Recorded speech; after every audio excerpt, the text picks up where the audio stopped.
Still life, again using the example from part one. Finished up was here, laying down the Imprimatura. Again, notice that it's not trying to be accurate in terms of values. This is mostly the drawing stage and the composition stage. So it's where you make all your changes, your adjustments, you get the size, proportions, everything as accurate as you can be before you get going. So when we start by putting in color very, very loosely and try to leave as much of the blue as you can, in this case blue, or whatever ground you used, visible. Because as we go, we're going to start to cover that more and more of the surface up. So if you leave a lot visible at the early stages, it sort of guarantees that you're going to have something a bit later. So notice that I'm not trying to resolve anything in terms of value, really. I'm just laying down some basic colors. There will be differences again with the photograph and the lighting, but I'll talk more about that later. So a lot of blue, a lot of ground still showing through, a lot of things hinted at, just working on blocking things in, and then all we do with the subsequent layers is we start to get a little bit more accurate and refined. So if I go to the next one, you can see now the apple is beginning to take a little bit of shape. Now the trick is not to overdo this. It's to put things in and be painterly, but at the same time try and keep them fairly loose. Now the other thing you'll notice is I'm putting the shadows in. Let me go back. So here I've got my lines demarcating the folds, right? And I've got a little bit of the shading started. So I've got cadmium red here, and then here I've just added some alizarin to the cad red. And then in the next step, you can see again, I'm losing my blue, so the trick is to try and keep it in places, but it is definitely going to start to disappear. And when you have fabric that's got lots of patterns on it, for this particular approach, the best way to do it is to actually paint it without the pattern. Just try and model the 3D quality, the lights and the darks, the folds. And once you get those in, you'll see in part 3, we will then put the pattern on top of this and then modify the color and value of the pattern based on where it sits, either in the light or in the shadow. So a little bit more development in the background, more development on the objects.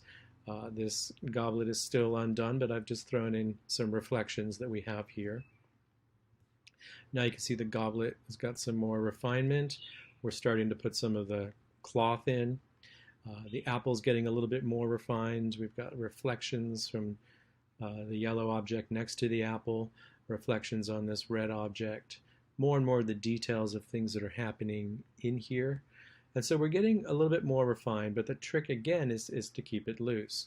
Now another thing about this technique is I want you to be a little bold. So you're going to have unusual colors. And you can see I'm kind of starting with a purple base for a lot of these shadows. That purple will soon fade as I put more layers on top. But by starting with the purple, it's a nice vibrant color to help define the shading. So just try and find the major lines, the cast shadows, reflected light. And then you'll see this apple is a little more exaggerated than this apple. The reflection here is not so hard or sharp, but we're going to exaggerate shapes, details, values, colors, not to the point where we're distorting the shape. You know, we're not going to make this tall and skinny, but we're going to be adding brush strokes. Let's see this wiggle on here. It doesn't really exist there, but it's a nice movement that kind of picks up the distortion that's happening in here. So let me just zoom in on that a little bit. So you can see I want to encourage you to make marks that might not actually be in the original, but they fit. So if I come back over here, we see lots of bending and distorting and twisting, but it's much more uniform compared to what I've done. And the same I was talking about over here too. So don't be afraid to go for it. And you might decide later on, nah, I don't like it, it's a little bit too strong, it's out of place, but that's entirely up to you. Even here, these reflections on the stem of the goblet, just putting these blobs in place. And just be pretty bold with them. Don't worry about making them perfect at this point. You're not copying this in a linear sense. Oops, sorry about that. You're interpreting it to a degree, but still we're holding close to the realistic proportions and colors of the objects. And here you can see a little more refinement. Let me go back so we can see what happened. The yellow ball in the middle, Okay, over here the fabric, we go back, it's just undefined, it's just that yellow shape really. So putting in a bit of that. Oops, going back too far. Very good. The reflection here, the cast shadows on the ground.